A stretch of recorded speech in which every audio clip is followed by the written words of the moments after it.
Umumnya mungkin Mas Bimo sekarang Mas Bimo udah lancar nih, bisnisnya lancar, pekerjaan lancar, job di mana-mana, ya udah nggak perlu kerja keras karena udah ada sistem yang bekerja untuk Mas Bimo. Tapi di awal-awal biasanya kan orang mesti bekerja keras dulu kan, Mas, bersakit-sakit dahulu, bersenang-senang kemudian.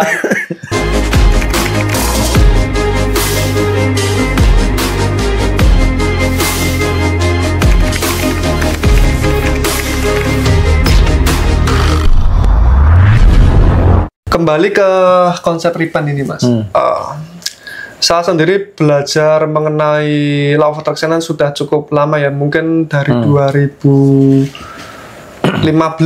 ketika saya lulus SMA. Dan di awal saya belajar itu pemahaman saya itu seperti yang dikatakan Mas Bimo tadi, apatis berarti, karena harapan saya tuh semesta yang bekerja untuk saya gitu loh, Mas. Dalam arti ya memang aku harus mendapatkan keinginanku dengan cara yang aku inginkan gitu loh, Mas.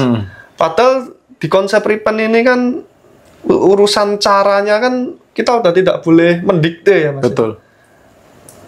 Karena cara itu bagi saya misteri. Di pemahaman saya sekarang kan misteri. Kalau kita mendikte sebuah cara, apakah benar cara itu satu cara yang terbaik dan datangnya di waktu yang pas untuk saya, dan itu bisa menjadi hambatan untuk saya sendiri karena itu membatasi segala kemungkinan. Betul, itu menjadi batasan. Makanya Ripen itu kan melepas batasan. Kalau masih mendikte sebuah cara harus bagaimana, merekayasa cara, maunya begini begitu, itu kan berarti kan batasan. Kalau Ripen itu sudah melepas batasannya gitu. Jadi cara itu sudah mekanisme semesta. Makanya nanti kalau sudah masuk ke Ripen itu ada hal-hal yang kalau sudah terbiasa itu terkagum-kagum, jadi nggak kepikiran bisa masuk, bisa dapat, bisa tiba-tiba datang kayak gitu. Tapi tetap ada action, tetap ada ya. Saya tetap sehari-hari ada action, bisnis dan sebagainya tetap jalan. Tapi kadang tuh ada yang dapatnya di luar yang saya lakukan gitu. Karena saya membuka segala macam cara boleh masuk gitu. Di kondisi finansial Mas Bimo sekarang dan kondisi kehidupan Mas Bimo sekarang, apakah dulu Mas Bimo juga membayangkan seperti ini, Mas? Ada beberapa hal yang saya tidak terbayangkan, ada beberapa hal gitu ya. Contoh misalkan saya pas diundang ke istana tuh saya nggak pernah membayangkan saya diundang ke istana untuk ngobrol tentang hal seperti ini gitu ya, terus menjadi pembicara gitu. Saya tidak membayangkan. Kalau dulu saya terbayang itu saya kerja punya jabatan, tanda tangan saya laku, itu saya mengalami dan menjadi kaya melalui itu ya. belum kaya. Kan waktu itu jadi karyawan, Bro. Jadi supervisor. Waktu itu belum kaya aku. Tapi pembayangannya itu bukan kekayaan waktu itu, kerja punya jabatan. Oh, jabatan. Karena kan database masa lalu itu kan di desa itu kan kalau kerja merantau punya jabatan itu kan sukses kan. Jadi sukses itu database-nya adalah begitu. Sehingga yang dibayangkan begitu terjadi. Tapi hal-hal yang melampaui itu banyak yang terjadi ketika mulai membuka. Segala potensi kemungkinan terjadi mulai dibuka. Berarti kondisi si Mas Bimo sekarang dengan pekerjaan dan bisnis sekarang tuh sebelumnya nggak pernah terbayangkan ya? Banyak hal yang tidak pernah terbayangkan. Oke. Dan itu nggak pernah diafirmasikan juga berarti kan? Tidak. Kalau yang saya afirmasikan contohnya yang terjadi adalah saya punya kantor yang dekat rumah, gitu. Jalan bisa pakai celana kolor ke kantor kayak gitu. Itu pun saya bayangkan. Tapi ada hal yang tidak gitu. Kayak saya ngisi di sini, di situ dan lain sebagainya itu ada banyak hal yang tidak saya bayangkan tapi terjadi. Nah itu kan kalau konsep Loa gimana kan gitu? Ya. Karena kalau pandangan saya mengenai Loa awalnya dulu ya, apa yang beneran apa yang saya bayangkan aja di luar itu ya nggak bakal saya terima gitu loh. Tapi ternyata itu malah menjadi sebuah kemelekatan gitu dan batasan. Sangat membatasi bahkan. Oke. Gitu. Dan ini Mas Bimo kan sedang nulis buku ya. Apakah membahas ini juga, Mas? Iya. Pasti, karena semalam kan sebenarnya sudah selesai kan.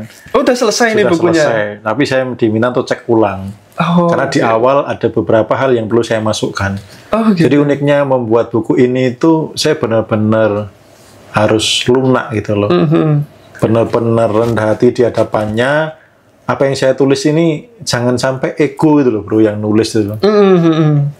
Gitu. Jadi ketika saya diminta untuk cetak sekarang, koreksi, ya saya cetak, saya koreksi. Walaupun merasa sudah selesai, capek bikin buku ini, banyak effort dan luar biasa gitu. Tapi ketika diminta cek, baca ulang, lalu sisipkan ini itu, saya harus lakukan itu. Ternyata, oh, bagian awalnya harus saya tambahkan ini begitu. Jadi kalau sudah di kondisi repen tuh begitu, sinyal petunjuk itu datang terus gitu. Oke.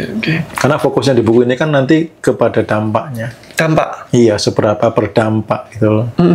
Jadi tidak hanya sekedar ego untuk terjual banyak, bahasa marketingnya bagaimana gitu loh. Bukan hanya seperti itu, tapi bagaimana dampak orang yang membaca, karena ini kan ilmu plus panduan praktek kan.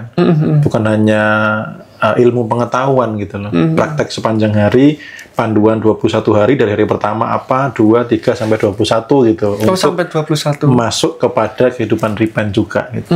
Ujung-ujungnya ke repen. Ke repen ya.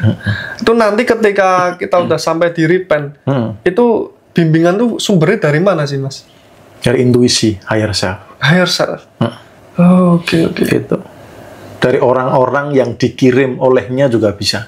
Gitu. Pernah nggak ketemu dengan, makanya di salah satu bab buku itu ada yang nantinya adalah bagaimana kita menyadari, mensyukuri ada orang-orang yang pernah dikirim datang ke kehidupan kita yang menyelamatkan atau memberikan juga petunjuk, juga arah.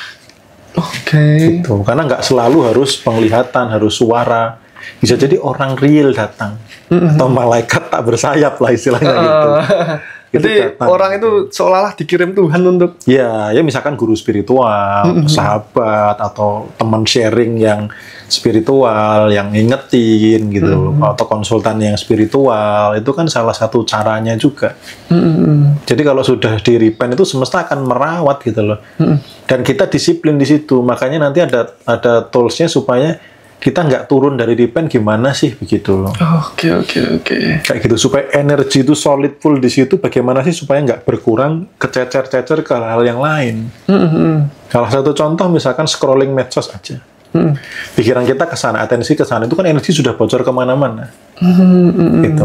Belum lagi berita-berita yang di sosmed itu, yang negatif-negatif itu ya. Terus kemarin kan saya juga ketemu dengan salah satu sahabat lama yang sudah sukses, beliau senior saya, suksesnya sudah luar biasa. Lalu kita punya kemiripan pemahaman terkait dengan atensi gitu. Beliau mengamati ke sebuah tempat di mana itu adalah habit seseorang ya. Saya tidak bisa menyebutkan tempat itu ya untuk menghargai orang-orang yang di sana. Ketika orang-orang itu habitnya adalah ngomongin tetangganya, ya kan, terus kemudian nyari-nyari kekurangan tetangganya dan lain sebagainya, intinya ngomongin gibah terus, energinya ngalirnya kemana? Ke gibah itu? Ke situ kan. Seberapa waktu energi yang dia pakai untuk atensinya kepada kelimpahan kekayaan? Gak ada. Gibah, ngeluh, kekurangan, energinya solid di situ terus, ngumpul di situ terus. Yang ditarik apa? Kekurangan. Itu yang membuat kebocoran-kebocoran energi yang menjadi turun dari kehidupan repen. Kayak gitu. Jadi nanti disiplin jaga. Setelah di sana, disiplin dijaga. Gitu. Dulu Mas Bimo pernah bahas juga ya soal itu wadah rezeki yang bocor itu ya. Ya, betul. Rezeki bocor itu juga salah satunya punya lapisan bawah yang belum dilepas, emosi bawah yang belum dilepas. Contoh misalkan masa kecilnya ada luka karena dulu ketika pengen apa-apa nggak kesampaian. Ada luka, ada dendam, ada kebencian. Begitu punya uang sendiri, balas dendam. Puas-puasin. Berarti kan pemicunya apa? Luka masa lalu itu. Makanya repen ini fokusnya bukan melihat kontennya apa, tapi lebih kepada muatan emosinya di atas atau di bawah. Karena sebuah peristiwa ketika dimuati emosi level bawah, dia akan jadi masalah. Tapi kalau peristiwa dimuati emosi tinggi, dia akan menjadi potensi, menjadi peluang, menjadi anugerah gitu. Kayak gitu. Untuk istilah emosi atas, emosi bawah ini Mas, saya melihat banyak fenomena di sekeliling saya. Banyak orang tuh vibrasinya force Mas, tapi kenapa dia bisa uangnya banyak Mas? Padahal dia vibrasinya force. Harusnya kan rezekinya disempitkan.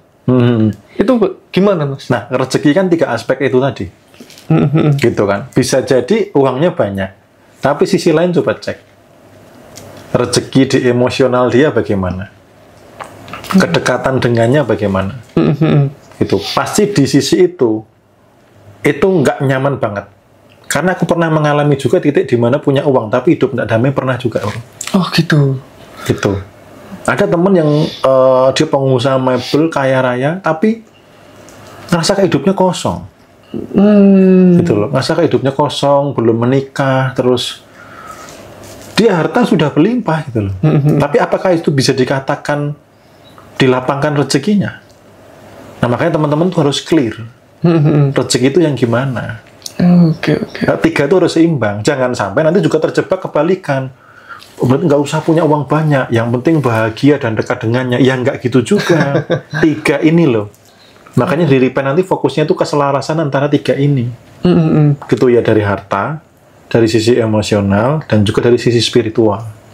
Gitu. Bagaimana kalau orang itu ada di vibrasi force, tapi dia kerja keras, Mas. Jadi secara finansial dia mencapai bisa juga keberlimpahan, tapi melalui kerja keras itu tadi ya. Bisa. Karena kan kalau teman-teman lihat tabelnya itu kan ada skor energinya kan. Misal di tengah boleh minta lihat Mas tabelnya. Bisa. Jadi biar kalau teman-teman bisa, nanti saya minta tampilin di slide ya. Jadi misalkan yang tenang itu kan 500 itu ya. 540 itu. Terus yang kerja keras itu kan 125. 500 sama 125. Selisihnya jauh ya? Selisihnya jauh. Nah, itu tabel vibrasi teman-teman nanti bisa di googling juga banyak kok tabel-tabel vibrasi gini ya. Nanti teman-teman bisa googling, nanti saya minta editor buat nampilin slide-nya. Nanti di meditasi juga saya akan bahas slide-nya. Nah, sama-sama ngangkat beban 500 dengan energi 540 dengan 125, effortnya lebih banyak yang mana? Effortnya yang 125 tentunya. Itulah fenomena dia kaya. Tapi ada nggak aspek yang dikorbankan? Bisa jadi waktu, keluarga, ya. Bisa jadi nggak bisa menikmati hidup, berangkat pagi, pulang petang. Itu. Bisa jadi pas punya uang banyak, sudah pensiun tapi tubuh sakit-sakitan. Itu. Okay. Bisa, tapi makanya itu banyak orang yang terjebak kayaknya seolah-olah itu semua harus diukur dengan uang gitu. Sehingga patokannya, oh saya bisa kok kerja keras, poros kok uang banyak. Iya, tapi keluarga waktunya cukup nggak? Anaknya beres nggak? Karena rata-rata anak yang tidak cukup waktu dengan orang tua rata-rata tidak beres. Fenomena yang sangat terlihat sekarang, banyak anak kecil yang sudah pakai kacamata. Ya. Karena apa? Supaya anak tenang, dikasihnya gadget. Iya kan? Ya. Itu banyak anak-anak kecil sudah pakai kacamata, matanya sudah lemah. Karena apa? Waktu orang tua nggak banyak. Sehingga supaya tenang, supaya senang, kasih handphone. Udahlah kasih handphone aja. Itu. Nah, dia secara finansial oke, Bu. Tapi coba cek sisi kehidupan yang lain.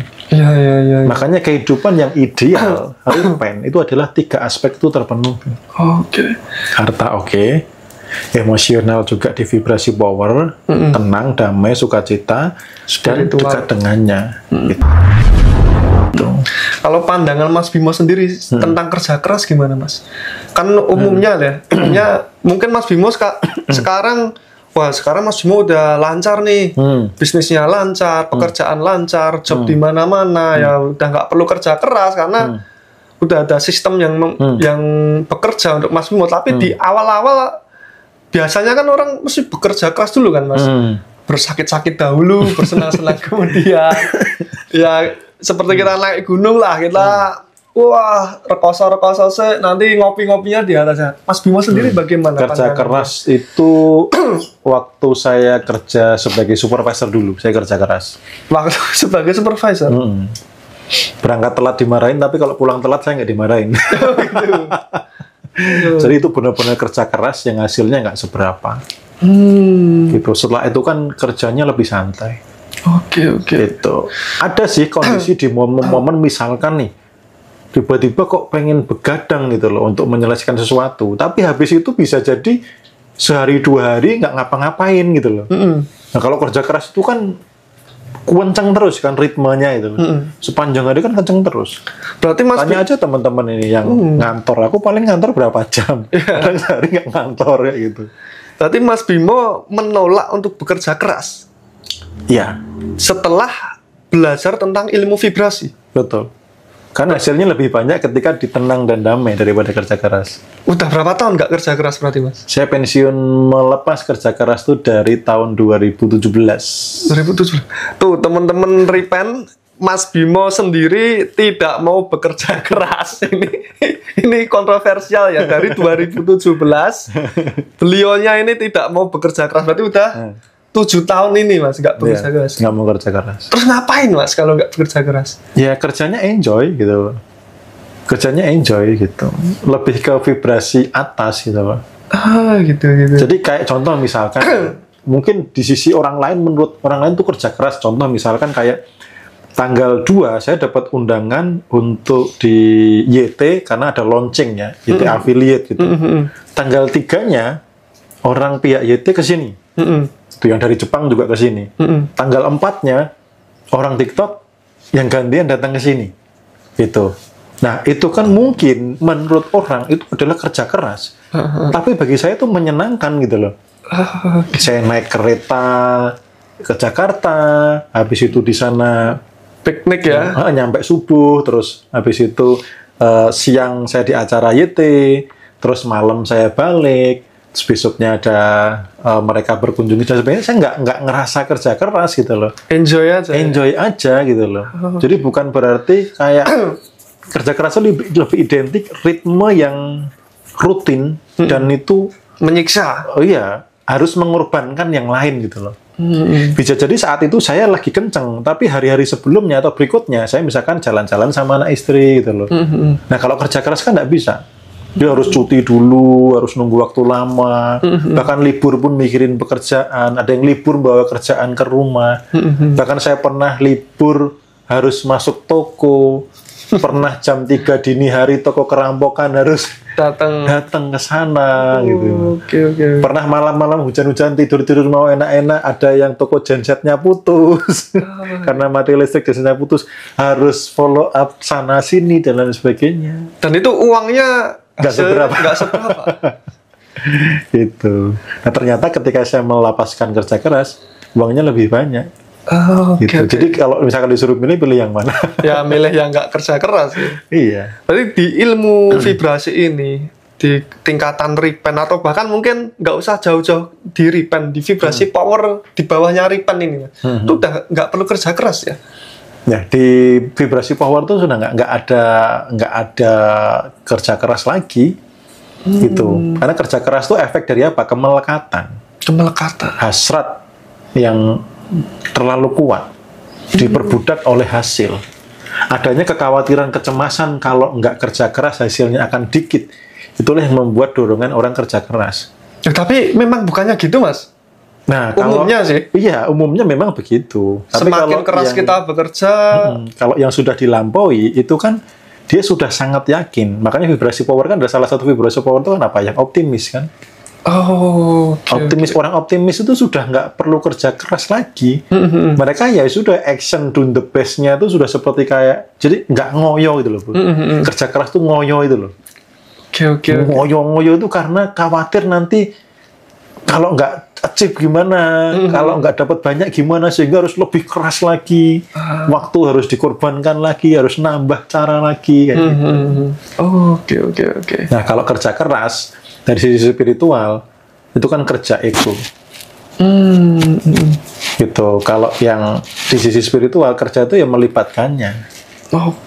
Lakukan bagianmu, aku akan melakukan bagianku. Nah kalau kerja keras itu sombong, nggak usah ikut campur Tuhan, aku aja gitu loh. Nggak usah repot-repot, tak kerjain sendiri gitu loh. Aku aja yang kerja gitu loh. Tuhan nggak usah setiramu rapi, nak aku nyetir nyetir dewe. Lalu saya keinget ada komentar teman-teman di episode kemarin, Mas. Saya tukang kuli, Mas Bimo. Bagaimana bisa kaya? Padahal kuliah memang diharuskan kerja keras, Mas. Itu gimana? Ya makanya ketika saya kuli lalu kemudian membatasi, maka nggak bisa. Oh gitu ya? Ya, makanya nggak bisa. Gitu. Tapi kalau dia mulai melepas batasan, mulai masuk ke repent, lalu petunjuknya dilakukan, itu ada potensi bisa kaya. Oh, berarti tergantung nanti petunjuknya gimana ya, Mas? Ya, karena harus melepaskan rasa saya itu kuli itu loh. Karena kalau merasa saya kuli, saya ini orang miskin, saya penghasilannya sedikit. Ketika rasa itu terpancar terus, apa yang tercipta? Semakin ya itu yang ditarik kan? Ya. Tuhan sesuai dengan persangkaan hambanya. Oke, detik sekarang saya kuli, tapi saya mulai merasa saya berkelimpahan. Melepaskan rasa cemas, khawatir, takut. Kayak tadi yang di TikTok saya juga ngelihat ada yang nanya, bagaimana orang desa bisa kaya? Lah saya emang orang kota. Saya dari orang desa. Saya lahir cuma di dapur, bukan di rumah sakit. Oh gitu? Iya, saya hanya lulus SMA. Mas Bimo lahir di dapur? Iya. Serius, Mas? Serius, tanya orang tua saya. Saya lahir di dapur, bukan di rumah sakit. Gitu loh. Dan baru tahu benar-benar dari asli desa. Gitu loh. Makanya saat saya merasa saya orang desa, saat saya merasa saya hidup di desa, ya akhirnya seolah-olah hidup saya itu akan di desa terus. Seolah-olah hanya akan miskin terus. Tapi begitu belajar pengembangan diri, belajar vibrasi, mulai sadar kaya. Pertama kali saya merantau beberapa kali. Pertama kali masuk Jogja, saya merasa saya pasti bisa tinggal di sini. Saya pasti bisa beli rumah di sini. Mulai merubah prasangka. Kalau prasangka tetap saya jaga, saya orang desa, saya orang miskin, ya selamanya fix. Dan itu saya yang menjadikan saya miskin. Gitu. Tapi karena berubah pola pikir, berubah prasangkanya, melepaskan batasannya, potensi itu terjadi. Nah, teman-teman mau nggak ngelepas batasan? Gitu. Ini yang teman-teman pasti banyak yang pengen untuk bisa mencapai kondisi seperti Mas Bimo ya, tanpa perlu mengalami jatuh bangun seperti Mas Bimo ini. Karena ini bukunya Mas Bimo ini ditunggu banget ini. Mau kapan ini launchingnya? Iya. Jadi memang buku ini juga sebenarnya kalau dari ego saya pribadi itu sudah nggak sabar pengen segera launching. Tapi dari beberapa pembenahan ini akhirnya sudah selesai sampai bab akhir. Tinggal ucapan terima kasih dan beberapa tokoh untuk saya minta bantu untuk mengulas. Tapi ternyata baru aja semalam saya cetak semuanya lagi, saya ulang lagi, ada diminta pembenahan di awal, gitu, supaya tidak terkesan ini hanya buku soal uang, gitu loh, supaya teman-teman tidak terjebak kelimpahan tuh soal uang, bukan berarti uang nggak penting ya, tapi pilar itu artinya jangan sampai satu itu hilang, terlepaskan, namanya pilar itu berarti kalau 3 itu harus ada semua. Supaya fokusnya itu ya dari harta berkelimpahan, dari sisi emosional juga berkelimpahan, dari sisi kedekatan spiritual itu juga berkelimpahan. Karena kalau nggak direvisi, tayang egonya langsung ini ya, orang hanya akan fokus ke uang. Oke. Gitu. Dan ini nanti apa yang dijabarkan di buku ini sudah komplit ya, Mas, nggak perlu mengalami perjalanan panjang seperti Mas Bimo ini ya. Kalau saya yang buat perjalanan panjang itu kan sebenarnya karena dulu nggak tahu ilmunya. Ya. Gitu. Jadi kerja keras pun ternyata tuh vibrasi force yang tidak saya lepas-lepas itu kan. Nah kalau ini kan sudah panduan praktis ya. Jadi kalau teman-teman nanti paham benang merahnya, berada di repent, karena itu ada panduan praktek setiap harinya bagaimana, maka itu sebenarnya saya desain sudah sesuai dengan hukumnya. Oke. Gitu. Nanti tinggal teman-teman bagaimana ngolah trust-nya kepadanya. Gitu. Begitu berada di hukum ketetapannya, ya siaplah mengalami sesuai apa yang sudah ditulis olehnya. Sesuai SK kehidupan. Kehidupan. Oke. Gitu. Makanya nanti ada beberapa praktik harian yang untuk membuat teman-teman melepaskan batasan-batasan itu. Salah satunya bocoran dikit adalah mendoakan orang yang pernah zolim. Mendoakan biar cepat mati gitu Mas. Itu kalian mendoakan orang yang pernah menzolimi.